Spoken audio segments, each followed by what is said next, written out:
যে কথাটি আমি আগের পেজে বলে এসেছি যে ৮টি অক্ষরে কখনো কোনোদিনও আকার, বাংলায় যে আমরা আকার আছে আকার ইউজ করে পড়া যাবে না, আকার ব্যবহার করে পড়া যাবে না, সেটা এখানেও ঠিক একই নিয়ম। যেমন এখানে খন, খ দুই জবর খন, র দুই জবর রন, রন বলতে হবে, খন রন। খন রে যদি কেউ খান বলে হবে না, খান বলাটা মিস্টেক বা ভুল। রন, রন বলতে হবে, রন, রান বলা যাবে না, রন। এখানে উপরের লাইনে দুইটা, খন রন, এই লাইনে চারটা, সন দন তন জন, সন বলতে হবে, সন দন তন জন।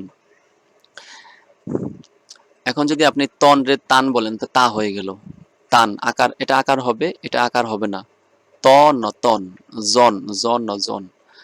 এই লাইনে আছে দুইটা, গন কন, কন ওয়ান,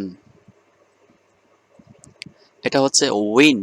আগে দুইটা ঠোঁটকে গোল করবেন, আপনার মুখে যে দুইটা ঠোঁট আছে এই ঠোঁট দুইটাকে গোল করবেন আগে, তারপর গোল করার পরে দুই দিকে ছড়িয়ে দিবেন, উইন, উইন। আর দেখেন এখানে দেখুন,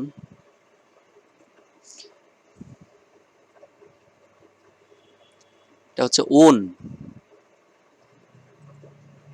আর এটা ছিল, এখানে দেখেন ইয়ার ক্ষেত্রে দেখেন ইয়ান, একটু বড় করি,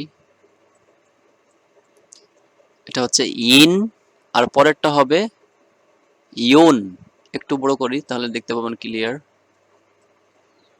ইউন, ইউন, এই ইউনটা অনেকে ভুলে যায়, ইউন, একটা প্যাচ দিবেন, ইউন।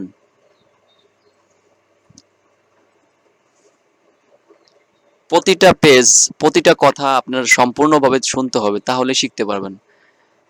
অর্ধেক অর্ধেক শুনলেন, অর্ধেক শুনলে শুনে মনে করলেন যে হ্যাঁ সামনেটা এটা হইতে পারে, আপনি মনে করে নিলেন এটা হইতে পারেন, দেখা গেল না আমার সামনের কথাগুলো আপনি শুনেন নাই, অন্য একটা কথা বলে রাখছি, সেটা আপনার ছুটে যাবে, তাহলে আপনার একটা প্যাচ লেগে যাবে। এই জন্য পরিপূর্ণ ভিডিওগুলো দেখবেন, সম্পূর্ণরূপে ভিডিওগুলো দেখলেই আপনি সহজে শিখতে পারবেন।